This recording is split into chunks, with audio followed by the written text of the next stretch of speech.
two options, either to run or to fight, and we chose to fight. And that's how we made our name. That's where we got our respect from. They act like females, but the thing is they still got that muscle. They still dudes, so I don't. A lot of kids out here in the streets like I was, not even here today, but I am. Our mother was on drugs bad. No child should experience that. I grew up in and out of juvenile facilities, always locked up.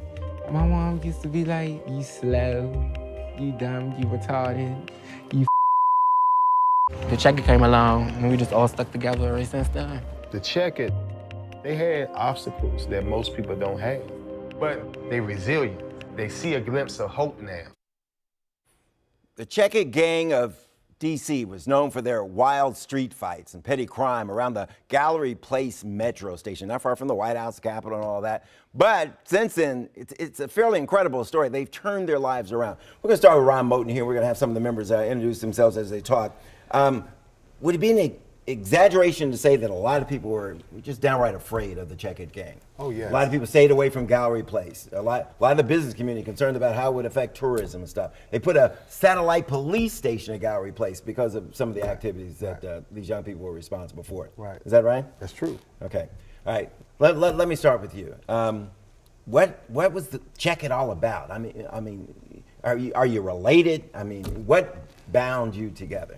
We all grew up together. Most of us went to school together, but we all over the DMV.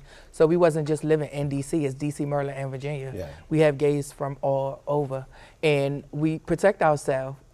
Back a long time ago, you have gays just getting beat up in DC. Before we came along, they was just getting beat up. Until we came along, we changed that. You guys decided we're not going to get beat up. Yeah. We're going to start administering some of the punishment. I mean, is that an exaggeration? Yeah, that's exactly what it is. Okay, all right. And then what? Were you getting arrested? Were you clashing with police? I mean, what was? Everything, a little bit of all. Okay, all right. All of it played a part. Okay, and so then somebody comes along and decides to do a documentary on the group? Well, that didn't start the change. We started the process before the documentary. Yeah. Tell me about the change. So Star, who was one of the founder of Check It, I was in her sister's house, and her sister got shot 3 times by the AK-47, by the way. Star was in prison, asked her to give me the phone, and said, Mo, you only work with the straight children.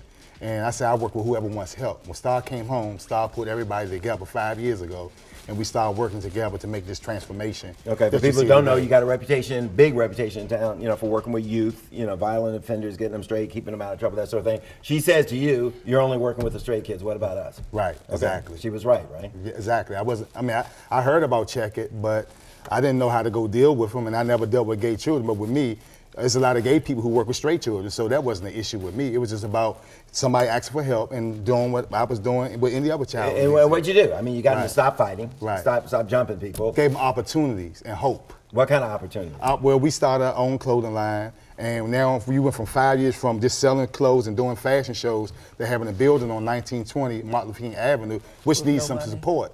And they doing outreach and a lot of things with their community now. They partner with the Department of Career Connections. She's working with Department of Youth Rehabilitation Service, DYS now. Trey has done a lot of work, Stars doing work. This guy right here just came home, and then we working with him from being locked up. And it was over 200 Check-In members, and we still trying to reach them. So we haven't gotten any funding. We've been doing this from just caring and selling T-shirts. But when you opened your store over in Southeast, you had the D.C. congressional delegate was there, the mayor was there. Yes. You had status quo there. Yes. Has that translated into any help? Well, I tell you this, we're having a celebration on the 7th and Patton and Boggs Law Firm. People are welcome to come and help. But we're honoring over 20 That's a big law firm. Yes. We're honoring over 20 people who donated anywhere from $500 on up, who helped us raise the money to remodel and open a business. You and I talk a lot of times. You can get young people, who are out there in the streets, gang banging and that sort of thing. You can get them to stop fighting for a little while, but you got to have something to offer them. Got to have a hook. Got to have a hook. You got a hook? Yeah, the hook was them being able to do something themselves and giving an opportunity and guidance. And most of the time, young people in our community want to do something, but all people do is talk about the problem. They don't come with a solution or opportunity to go with it. Okay, you guys are family. You're protecting one another. You've demonstrated that you can protect one another. Well, what about the other lesbian, gay, transgendered young people that are out there? What are they doing?